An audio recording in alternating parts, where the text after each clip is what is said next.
selamat hari Minggu buat kita semua. Dan sebentar kita akan mulaikan ibadah kita ini.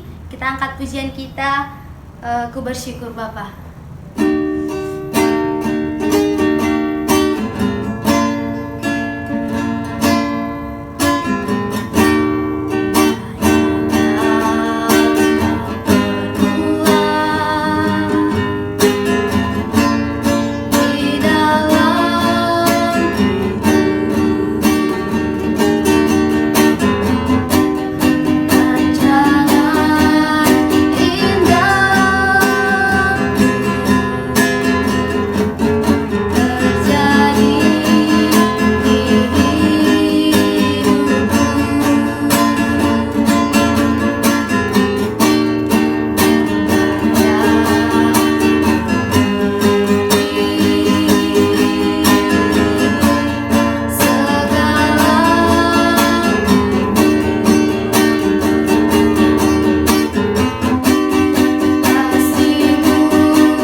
Lipat tangannya, tutup matanya, kita akan berdoa. Bapak yang baik, Bapak yang mulia, terima kasih buat segala kemurahan Tuhan yang boleh kami rasakan hingga sampai saat ini. Sepanjang suatu minggu Tuhan sudah sertai kami, sehingga keberadaan kami pada saat ini kami yakin dan percaya itu semua karena pertolongan Tuhan dalam kehidupan kami. Sebentar Tuhan, kami akan mulaikan ibadah kami ini. Biarpun kami berada di tempat yang berbeda, tapi kami yakin dan percaya maka Tuhan yang akan menyatukan hati kami untuk kami sama-sama boleh memuji Tuhan, memuliakan nama Tuhan. Terima kasih Bapa yang baik. Biarlah Roh Kudus Tuhan yang selalu hadir dalam setiap hati kami. Dan kami akan mulaikan ibadah kami ini. Kami akan memuji Tuhan, kami akan menyembah-Mu, kami serahkan semuanya ke dalam tangan-Mu, hanya di dalam nama Tuhan Yesus Kristus. Haleluya, amin. Haleluya adik-adik. Sebentar kita akan memuji Tuhan. Kita angkat satu pujian kita, Bila Ku Ingat Cinta Tuhanku.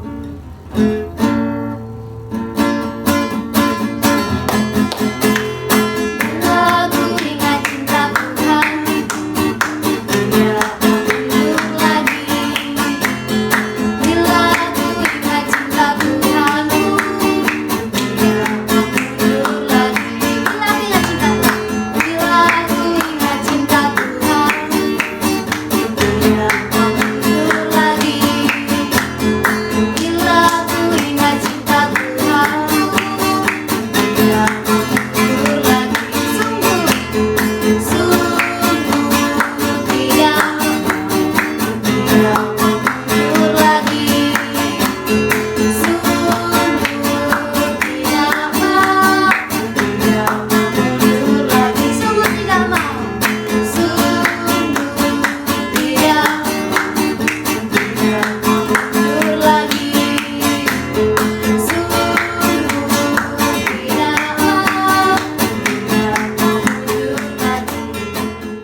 memuji Tuhan, kita akan ganti pujian kita dengan pujian tiada berkesudahan kasih setiamu Tuhan.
Baik dalam kehidupan kita.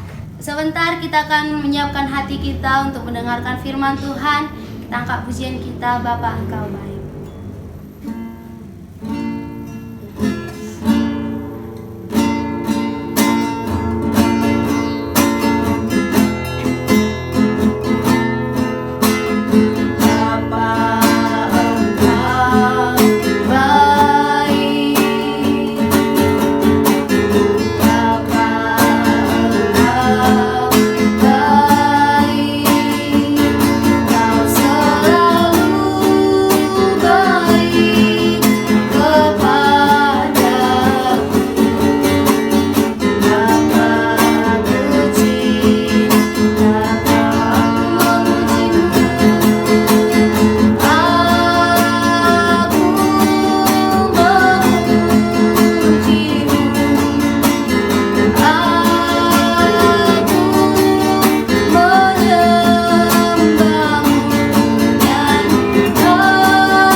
Selamat pagi adik-adik, saatnya kita mau mendengarkan cerita firman Tuhan.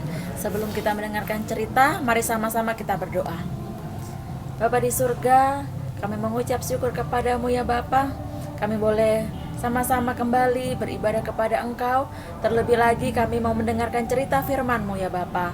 Biar firman-Mu tertanam di hati kami dan boleh termeterai dan boleh kami lakukan dalam kehidupan kami sehari-hari. Kami buka hati kami buka pikiran kami untuk firman-Mu. Dalam nama Tuhan Yesus Kristus, haleluya, amin. Ya adik-adik, saatnya kita mau mendengarkan firman Tuhan.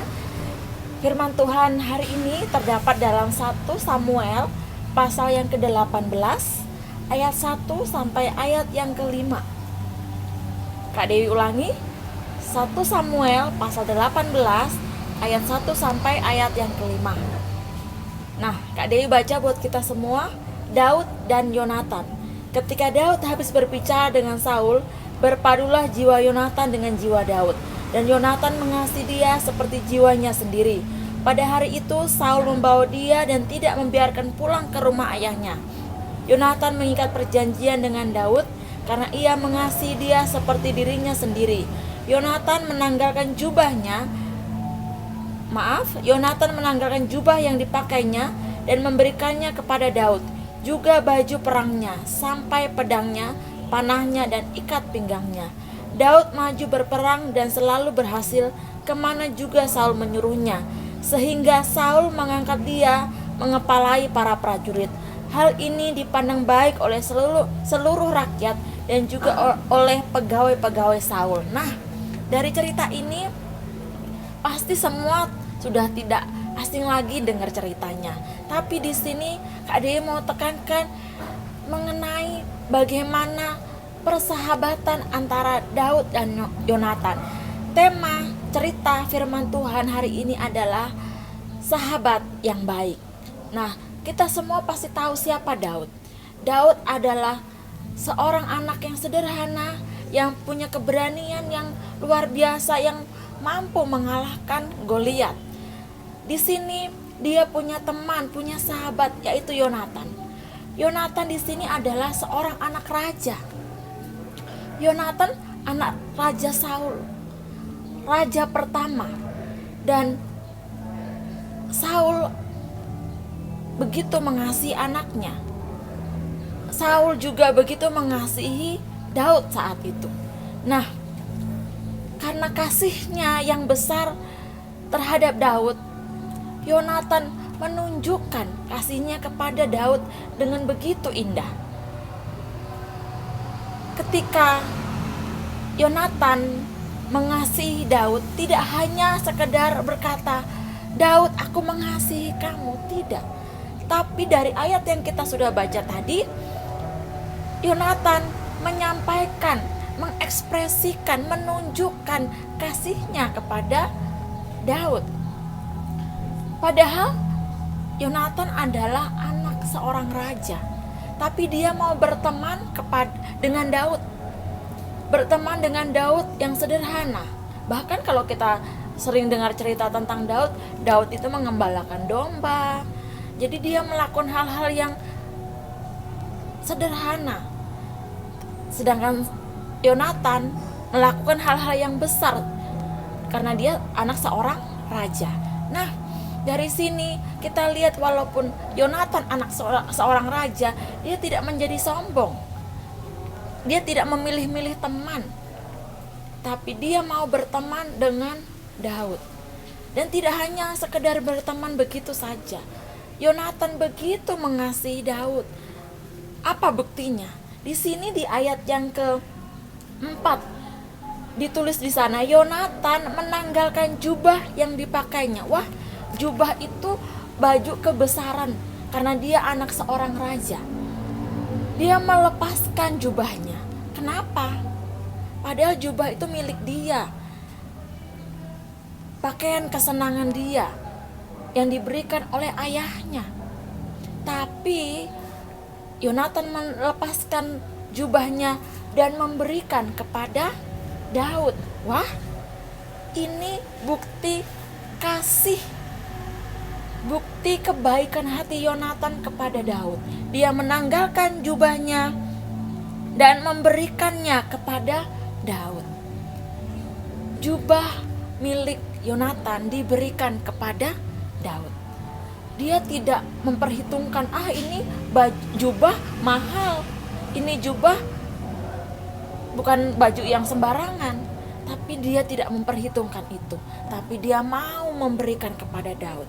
Tidak hanya sekadar itu, tidak hanya jubah. Selanjutnya dikatakan juga baju perangnya, sampai pedangnya, panahnya, dan ikat pinggangnya. Waduh, dilepas semuanya. Bajunya, jubahnya, pedangnya, panahnya, semuanya diberikan kepada Daud. Ini adalah bukti bahwa Yonatan begitu mengasihi Daud. Kalau Yonatan tidak memberikan apa-apa kepada Daud, kasih Yonatan tidak terlihat. Kita tidak bisa tahu apakah Yonatan mengasihi Daud atau tidak.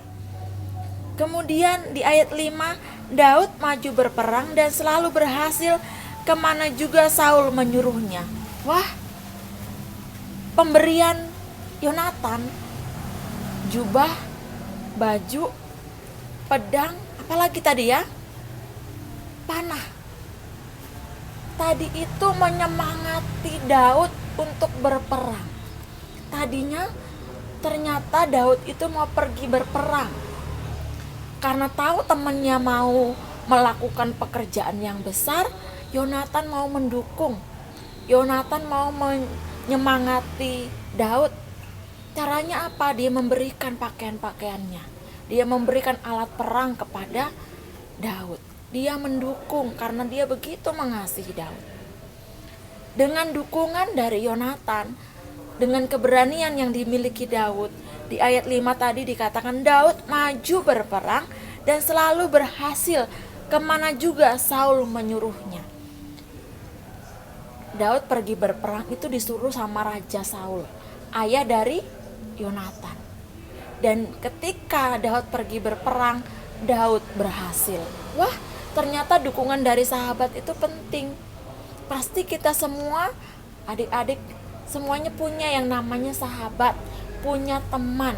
Nah, ketika teman mau melakukan sesuatu yang besar, mau mengerjakan sesuatu, kita sebagai sahabatnya harus menyemangati, harus mendukung supaya teman kita berhasil, bukan sebaliknya. Sahabat yang baik itu mendukung sahabatnya, mendukung orang lain, mendukung temannya yang akan melakukan suatu pekerjaan, untuk melakukan suatu aktivitas. Kita perlu menyemangati mereka supaya mereka berhasil. Demikian juga sebaliknya, kalau kita menjadi sahabat yang baik, kita akan mendapatkan hal yang sama. Jadi adik-adik, dari cerita Daud dan Yonatan mengajarkan kita untuk menjadi teman yang baik, untuk menjadi sahabat yang baik. Dan kasih tidak hanya diungkapkan dengan kata-kata saja, tapi kasih kita diungkapkan lewat tindakan pemberian. Jadi kasih itu memberi, menunjukkan dengan sesuatu yang kita beri. Jadi kalau orang yang pelit tidak mau memberi, itu dipertanyakan dia mengasihi atau tidak. Jadi bukti kasih itu adalah dengan memberikan sesuatu kepada orang lain, kepada sahabat, kepada teman kita. Jadi kita belajar dari Daud dan Yonatan, persahabatannya persahabatan yang baik, persahabatan yang luar biasa. Mereka saling mendukung, tidak terbatas karena Daud orang yang biasa saja, Yonatan anak raja, tidak. Tapi walaupun perbedaan itu ada, tapi mereka saling mengasihi, tidak membanding-bandingkan. Daud pun punya keberanian karena dukungan dari teman-temannya, dukungan terlebih dari sahabatnya. Jadi adik-adik, kita belajar dari Daud, belajar dari Yonatan menjadi sahabat yang baik. Sampai di situ cerita firman Tuhannya. Kita mau renungkan, kita mau simpan di dalam hati kita. Begitu juga dengan Tuhan Yesus. Yesus adalah sahabat kita yang baik. Apa yang Tuhan Yesus sudah berikan kepada kita? Nyawanya, hidupnya, Tuhan Yesus sudah berikan untuk kita. Di sini kita melihat bahwa Tuhan Yesus mengasihi kita dengan menunjukkan, memberikan nyawanya untuk kita. Jadi apa yang kita harus beri kepada Tuhan dan apa yang harus kita beri kepada teman kita, sahabat kita, sebagai bukti kasih kita kepada mereka. Untuk itu firman Tuhan Kak Dewi sampaikan kepada kita semua untuk kita mengasihi Tuhan dan mengasihi sesama. Sampai di sini cerita firman Tuhannya. Kita mau renungkan, mau kita simpan dalam hati, dan kita mau sama-sama berdoa. Bapa di surga, kembali kami datang kepadamu saat pagi hari ini Tuhan. Kami sangat-sangat bersyukur buat firman-Mu yang Tuhan sudah berikan kepada kami. mengingatkan kami untuk kami mengasihi sesama, mengasihi sahabat-sahabat kami, mengasihi teman-teman kami, mengasihi Tuhan yang sudah berkorban untuk kami. Dan kami mau menunjukkan kasih kami dengan tidak hanya dengan kata-kata, tapi juga dengan tindakan kami, dengan perbuatan kami. Kami mau menjadi sahabat yang baik, sahabat yang mendukung, sahabat yang memotivasi, menyemangati, dan bukan sahabat yang melakukan hal-hal yang buruk. Terima kasih Tuhan buat firman-Mu. Kami mau simpan dalam hati kami, kiranya menerangi hati kami setiap hari, dan kami mau menjadi pelaku-pelaku firman Tuhan yang setia. Terima kasih Tuhan, berkati kami semua. Kami mau akhiri ibadah kami pada pagi hari ini dalam nama Tuhan Yesus Kristus. Haleluya, amin. Oke adik-adik, sampai ketemu minggu depan. Selamat hari Minggu, Tuhan Yesus memberkati.